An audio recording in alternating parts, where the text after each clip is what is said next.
You walk into a stadium today. You find your seat. You watch strangers compete for your entertainment. And you cheer. It feels harmless. It feels modern. But the real answer is far stranger. Because you are standing in the shadow of a building that perfected this exact feeling almost 2,000 years ago.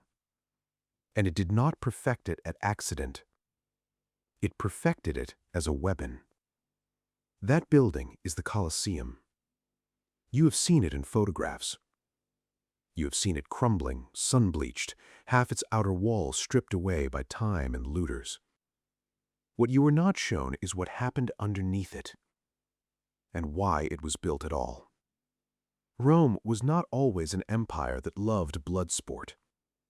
Gladiatorial combat actually began centuries earlier as a funeral ritual. When a wealthy Roman died, his family would sometimes stage fights beside the grave, believing the spilled blood honored the dead and fed their spirit in the afterlife. Small, private, almost sacred. So how did a graveside ritual become an 80,000-seat spectacle at the center of the most powerful city on earth? The answer is politics. Roman senators and generals discovered something dangerous. A crowd that is entertained is a crowd that is controlled. The historian Keith Hopkins, who spent decades studying Roman social structure, argued that these games were never just entertainment. They were a release valve. A way for emperors to manage a restless population by giving them spectacle instead of breadlines and unrest. Give the people death in the morning, and they forget their hunger by noon. The Colosseum itself was built under Emperor Vespasian, starting around 70 AD, on the site of a private lake that had belonged to the hated Emperor Nero. That detail matters. Nero had drained public land to build himself a pleasure palace. Vespasian tore it down and gave the space back to the people, dressed up as the grandest arena the world had ever seen. It was propaganda poured in concrete and stone. Here is where it gets uncomfortable. You probably picture gladiators as the main event. Two men, swords raised, fighting to the death while the crowd roars. That happened, but it wasn't even the most disturbing part of a typical day at the Colosseum.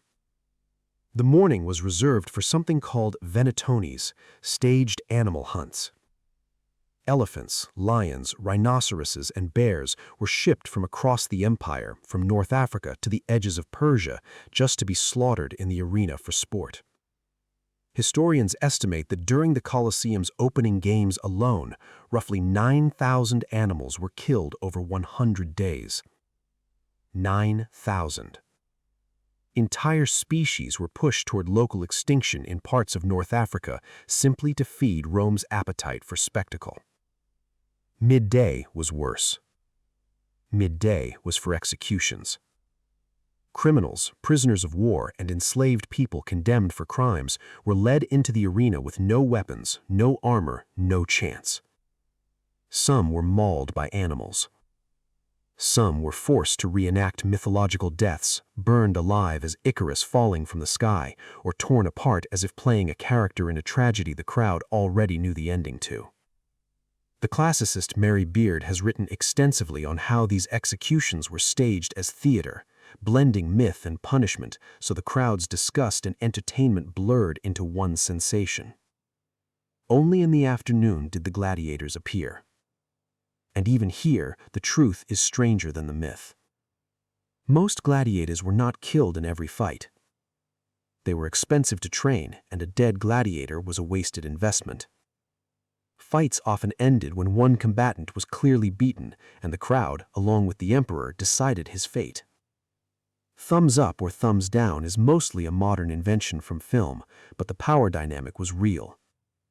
A man's life could end because 80,000 strangers were bored, or because the emperor wanted to prove how merciful or how ruthless he could be that day. Some gladiators were enslaved and forced into the arena. Others, strangely, volunteered. Free Roman citizens sometimes chose to become gladiators, drawn by fame, by desperation, or by the strange promise that even a violent death could be a glorious one if the crowd remembered your name. Does that sound familiar? It should. You have felt a version of that pull every time you have watched someone risk everything for attention. Beneath all of this, literally beneath the arena floor, was the part almost no one talks about: the hypogeum. A two-level maze of tunnels, cages, and elevators hidden under the sand. This is where the animals were kept before their release, where gladiators waited in near total darkness, and where enslaved workers operated a brutal system of pulleys and trapdoors to make lions and tigers appear to burst up through the ground as if summoned by magic. The architectural historian Catherine Welch has described the hypogeum as one of the most sophisticated pieces of ancient engineering ever built, and almost none of it was designed for the audience above to see. It was designed to be invisible. The illusion only worked if the labor stayed hidden. That's the disturbing part underneath the disturbing part. An entire underground workforce, mostly enslaved people, spent their days in the dark so that people in the sunlight could enjoy a show that looked effortless. The sand on the arena floor had a purpose beyond tradition. It soaked up blood so the ground wouldn't become slick, and workers would rake and replace it between events so the next act could begin as if nothing had happened before it. Death was cleaned up in minutes.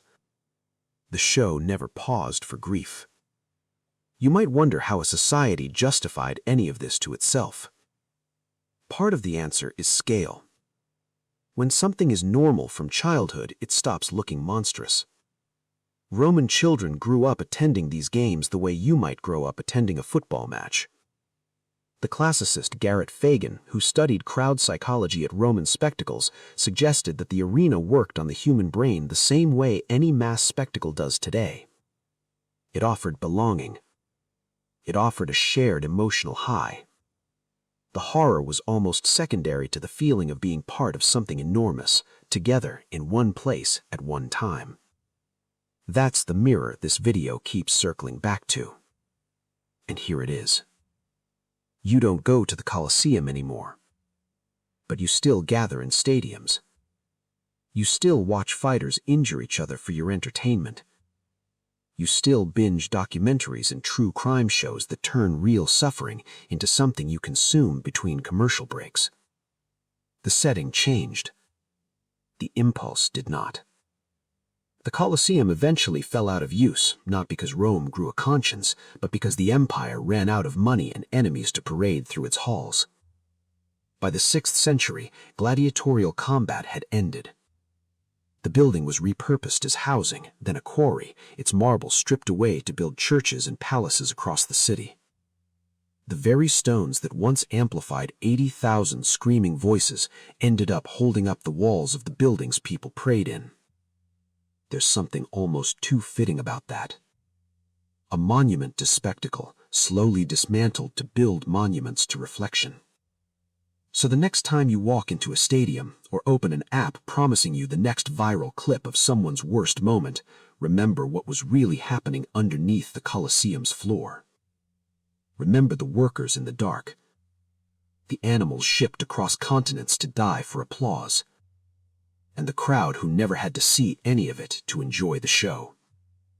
You walked into a stadium today. You found your seat. And somewhere in that simple modern act, an ancient machine built 2,000 years ago to control a crowd through spectacle is still, quietly, running.